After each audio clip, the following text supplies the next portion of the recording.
Budget 2026 से पहले एक बड़ी खबर सामने आ रही है।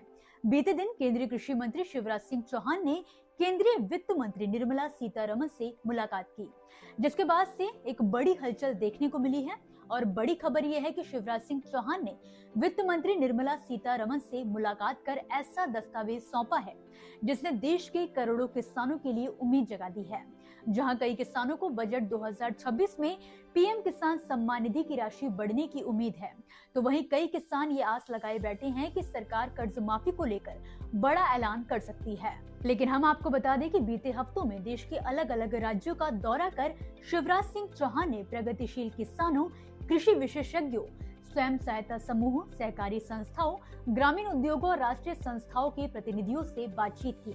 साथ ही उनकी समस्याओं और मांगों पर भी ध्यान दिया। और अब ऐसा माना जा रहा है कि इन सभी चर्चाओं से मिले सुझावों को एक व्यापक दस्तावेज और समग्र प्रस्ताव के रूप में तैयार करके कृषि मंत्री ने वित्त मंत्री को सौंपा है। इस बातचीत के बाद शिवराज सिंह चौहान ने कहा कि केंद्र सरकार ग्रामीण भारत को आत्मनिर्भर और समृद्ध बनाने की दिशा में बड़े स्तर पर पहल कर रही है और उन्हें पूरा भरोसा है कि बजट 2026 से 27 किसानों और ग्रामीण भारत के विकास के लिए बेहद महत्वपूर्ण साबित होगा।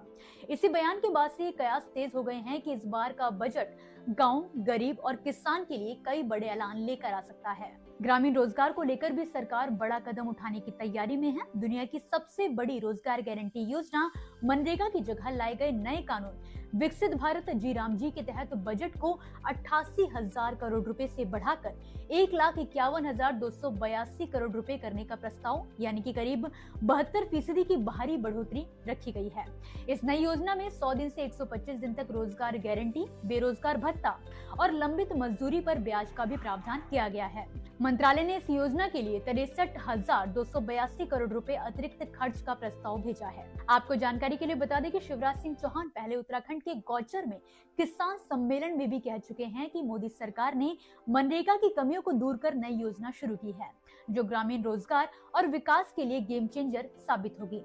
ये साफ संकेत है कि आने वाले बजट में ग्रामीण विकास और रोजगार सृजन के लिए बड़े पैमाने पर फंड आवंटन पर जोर दिया जाएगा। और इतना ही नहीं, इसके साथ ही शिवराज सिंह चौहान ने लैब टू लैंड नीति पर भी खास जोर दिया है।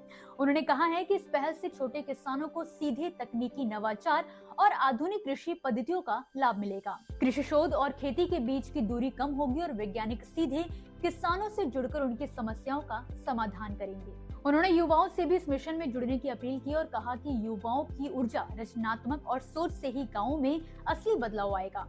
उन्होंने भरोसा दिलाया कि युवाओं के सुझावों को नीति निर्माण में शामिल किया जाएगा ताकि हर गांव तक समृद्धि और आत्मनिर्भरता पहुंचे। इसी के साथ शिवराज सिंह चौहान अक्सर ये कहते रहते हैं कि जीवन का उद्देश्य सिर्फ अपने लिए जीना नहीं बल्कि देश और समाज के निर्माण में योगदान देना होना चाहिए। उन्होंने प्रतिभाशाली युवाओं से आगे आने, अपने विचार साझा करने और नवाचार के साथ राष्ट्र निर्माण में भागीदारी बनने का आह्वान किया है। कुल मिलाकर ये साफ है कि इस बार का बजट सिर्फ आंकड़ों का खेल नहीं होगा, बल्कि किसानों, गांवों और ग्रामीण भारत की तकदीर बदलने की मजबूत नींव रख सकता है।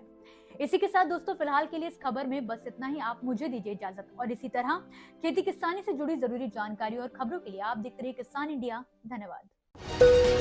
अगला स्टेशन आपकी मनचाही मंजिल खुशहाली है। खुशहाली के दरवाजे चारों ओर से खुले रहेंगे। किसान इंडिया के साथ यात्रा करने के लिए आपका धन्यवाद।